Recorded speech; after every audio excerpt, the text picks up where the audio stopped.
Hi guys, thank you so much for tuning in. My name is Josh and this is The Colorful Gardener. Today we're going to be doing a desert garden maintenance video where I show you how I maintain the desert garden behind me. It's springtime, it's the middle of May, and that's a great time to get out and do some maintenance to your desert garden if you have one, or xeriscape. I'm just going to show you how I maintain this, make it look really good. Different things you may not think about to do that you really should be doing for your desert garden. Springtime is a great time to do it. Winter is really not a good time. I live in somewhere where it's kind of deciduous, with lots of deciduous trees and wet winters. So doing any type of pruning, cleaning on these desert plants would actually kind of harm them and cause them more likely to rot. So we don't want that to happen. We want them to be nice and dry before we touch them or do anything with them. And they are looking especially well. I'm probably going to do a desert garden tour video next. Might do a different video before then, but most likely going to be doing a desert garden video before tour soon. I'd like to do that for sure. Things have been so crazy, so I haven't been able to make a video in a while. I'm glad I'm finally able to get out here and make a video for you guys. So, and also this video took a couple of days to take and make, so you'll see wardrobe change throughout the video. Don't mind that, just follow along and follow the steps so your desert garden can have some success. Let's go ahead and do this.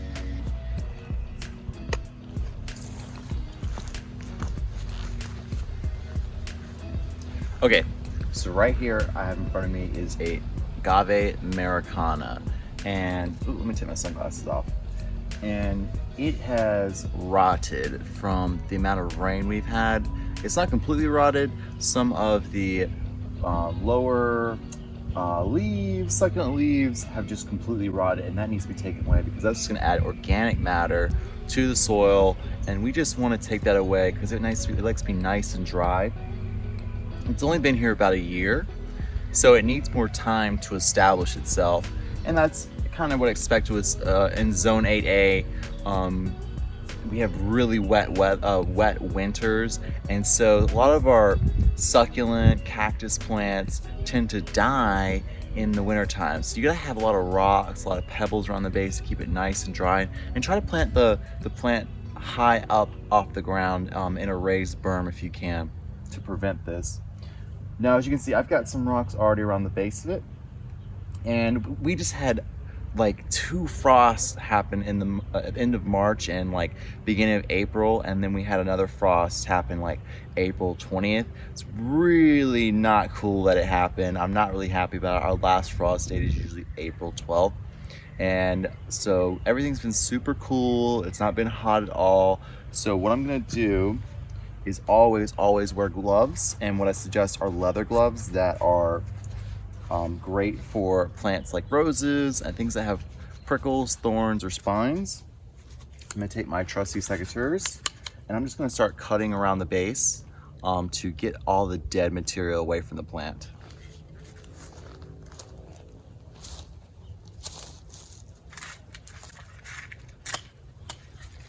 So just gonna take it away like that, and I'm gonna put that in the compost heap.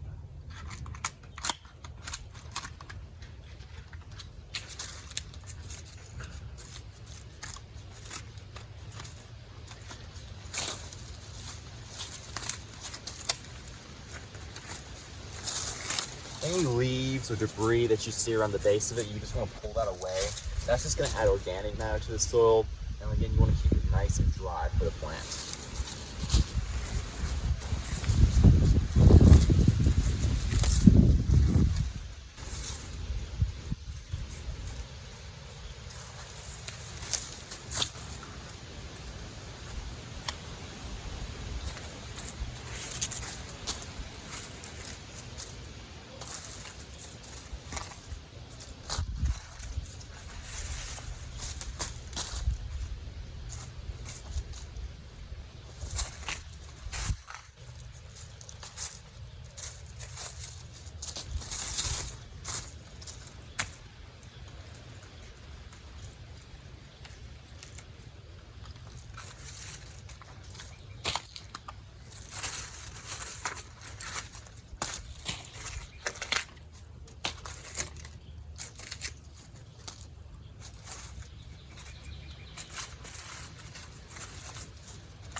Okay, there we go. So that is pretty much it.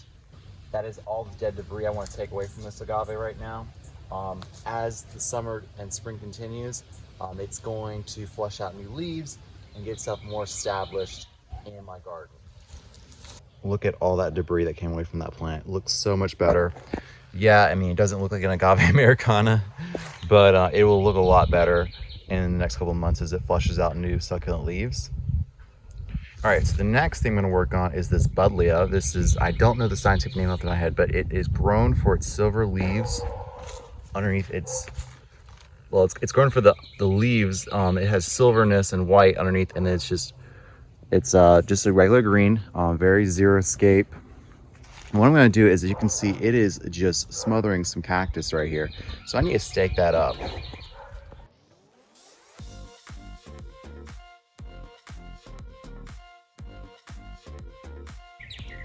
So a great thing to do in the springtime is to prune your cactus.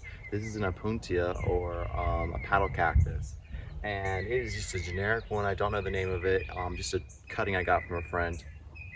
And what you want to do with these in the springtime is to cut off any paddles that are like overreaching the bound or the shape that you want. I want more of a circular shape with them. And as you can see, they're starting to, like on the far right over there, to crowd out that cactus right there. And what I want to do is just cut it back and give the plants around it some space. And also that way I can make the plant grow in the direction I want to. You really don't want to do this in the wintertime because you're creating openings on the plant.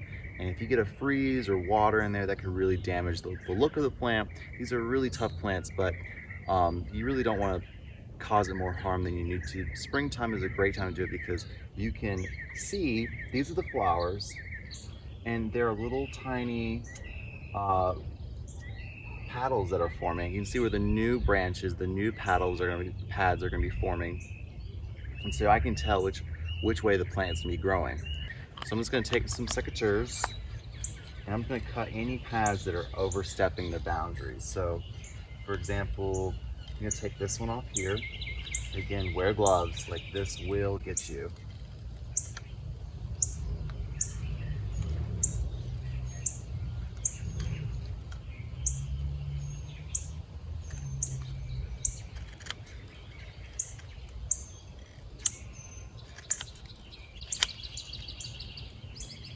Ta-da! Now these are great for making new cactus, or if you want to, or sharing these with a friend.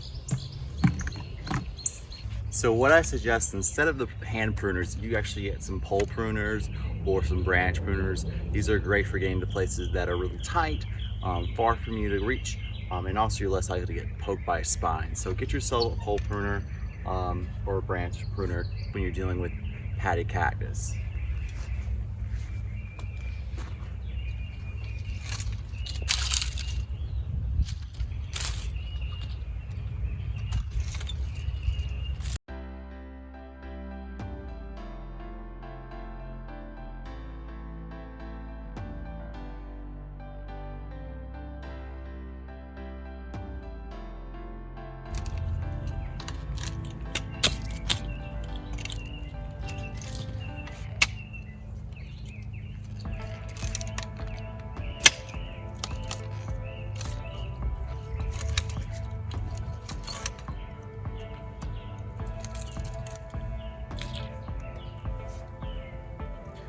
Okay, so this is kind of the shape I want with this padded cactus. I want it upright, circular, no odd padded cactus pads coming, no pads coming off away from the shrub I'm trying to make. I'm trying to make like a circular shrub, and this has taken a couple of years.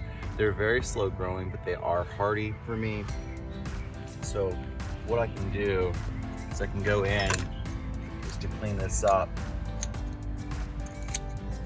and make cuts as flat as possible so it can heal over.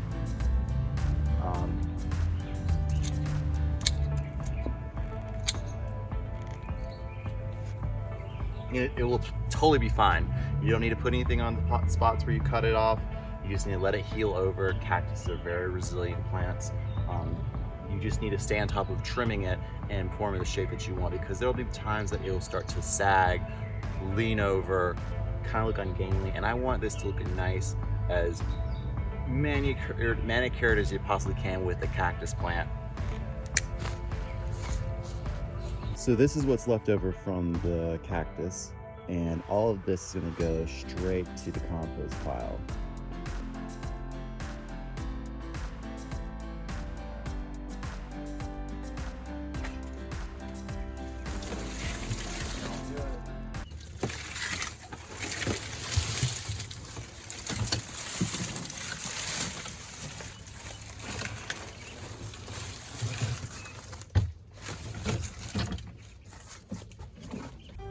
And now we're gonna go ahead and move on to the next thing, which is this dickia.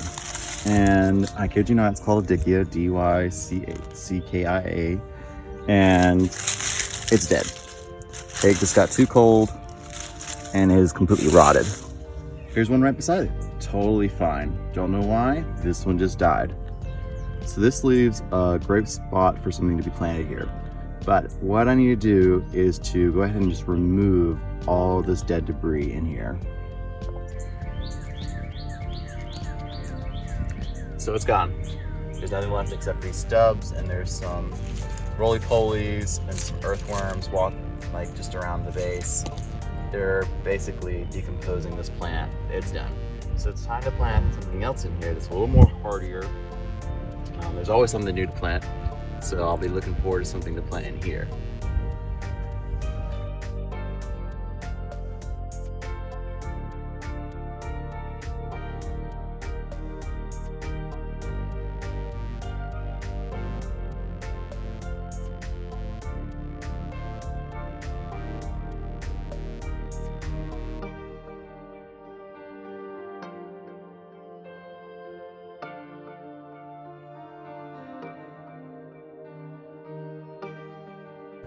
Another thing you want to do is, if you live in an area like me that's full of deciduous trees and you have a wet winter, what you really want to do is blow out your cactus garden. You don't want any dead debris building up around the base, which can cause rot and organic matter. Which usually you want organic matter, but in a cactus garden you really want to keep the fertilization very low to none, so they don't rot, so they don't have any problems.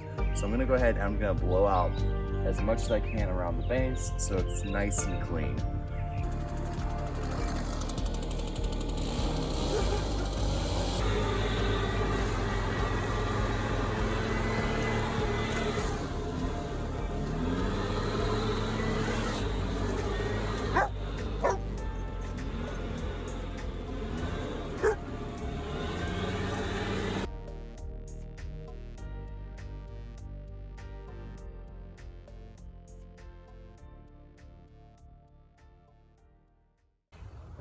So as you can see, I'm in different clothes right now. That's all right, because I had to just move on to the next day and finish the project today. So we're gonna finish this video today.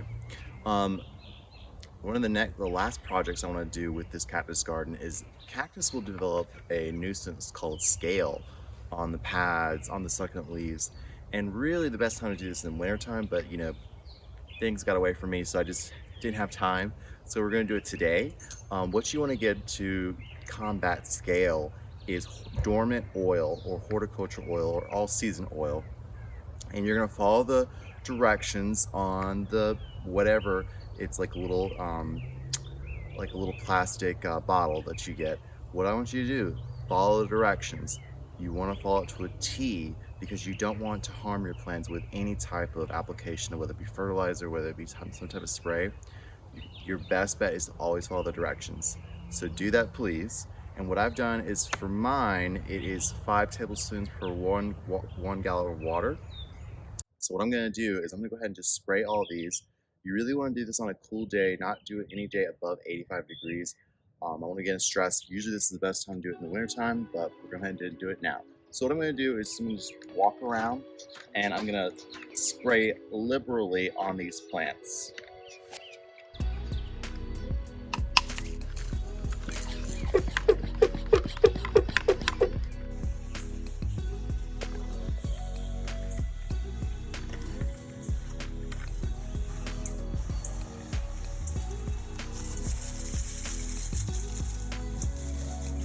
and I'll probably do 2 applications of this.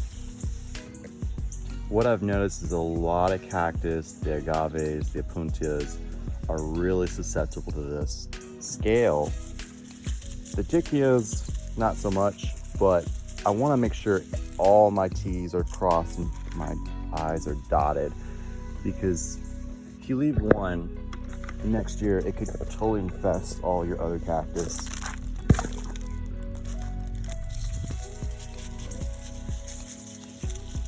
Really, I should be doing this every year, and I haven't been doing it.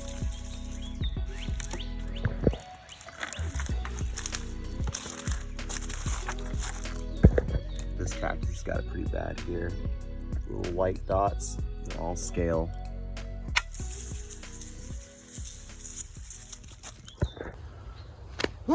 Okay, that is it. That is all I do to maintain my garden. Well, that's all I do to maintain my desert garden. So we've gone on a couple things. We've transplanted plants, we've taken out plants that have died. We have blown out the desert garden. We have sprayed with dormant oil. I think we've done a lot to make it look really good. Thank you guys for watching this video on how to maintain a desert garden. I hope seeing mine encourages you to grow one yourself. This is just a small bed. Anyone can grow a desert garden just like this one. I think it'll bring you a lot of joy. It's lots of great benefits to it. I won't list them off. I think you kind of know the benefits of desert garden. They're super easy to maintain, and they will bring you joy for tons of years. Thank you guys for watching. My name is Josh. This has been The Colorful Gardener, and I'll see you guys in the future videos. Bye.